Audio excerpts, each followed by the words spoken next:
Saudara-saudari, seperti apakah orang Kristen yang takut akan Tuhan? Dalam kehidupan kita, tentunya kita pernah mengalami rasa takut. Misalnya takut akan ketinggian, takut keramaian, takut akan kehilangan orang yang kita sayangi, bahkan takut ketika kita mengalami kegagalan. Rasa takut tersebut membuat kita menjadi gelisah dan tertekan. Namun, apakah takut akan Tuhan adalah suatu yang mengerikan? Melalui Amsal 1 ayat 7, kita hendak disadarkan bahwa takut akan Tuhan adalah permulaan pengetahuan, tetapi orang bodoh menghina hikmat dan didikan. Di dalam Alkitab, untuk mengartikan takut atau ketakutan, digunakan beberapa kata, yaitu dalam bahasa Ibrani, takut adalah yir'a dan pakhat. Dalam bahasa Yunani, phobos. Kata takut dalam hal ini bukanlah takut karena suatu yang ngeri, tetapi takut akan Tuhan merupakan kekuatan yang kudus, di mana sikap ini adalah dampak dari pengenalan orang percaya akan Allah yang hidup. Takut akan Tuhan adalah kesadaran akan kekudusan, keadilan, dan kebenarannya. Sebagai pasangan terhadap kasih dan pengampunannya, yaitu mengenal Dia dan memahami sepenuhnya siapakah Dia. Takut akan Tuhan berarti memandang Dia dengan kekaguman dan penghormatan kudus, serta menghormatinya sebagai Allah karena kemuliaan, karena kekudusan, karena keagungan dan kuasanya yang besar.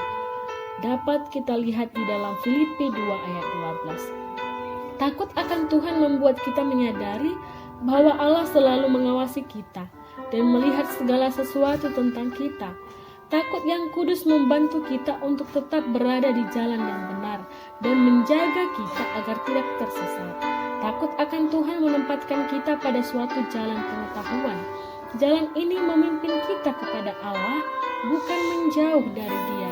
Seperti halnya mencari pengetahuan alami yang membuat kita jauh dari Allah.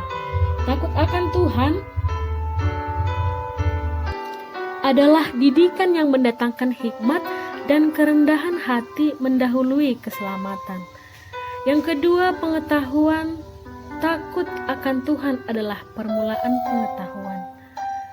Dan yang ketiga, takut akan Tuhan adalah sumber kehidupan, sehingga orang terhindar dari jerat maut.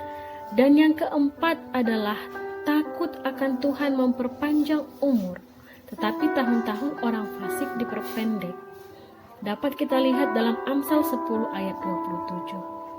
Untuk itu, saudara-saudari yang terkasih, sebagai orang-orang Kristen yang takut akan Tuhan, artinya kita takut dalam hal ini adalah mencintai hukum-Nya, yaitu dengan melaksanakan firman-Nya di dalam hidup kita, yaitu hidup di dalam kebenaran Allah. Hidup menjadi orang-orang yang berhikmat dan memiliki pengetahuan di dalam Tuhan. Maka sebab itu, sebagai orang Kristen yang takut akan Tuhan, kita tidak lagi takut dalam keadaan yang mengerikan, tetapi takut kepada Tuhan adalah melaksanakan setiap kehendak firman-Nya dan juga mengasihi Allah. Amin. Demikianlah firman Tuhan untuk kita. Kiranya kita semakin terberkati. Shalom dan damai sejahtera untuk kita.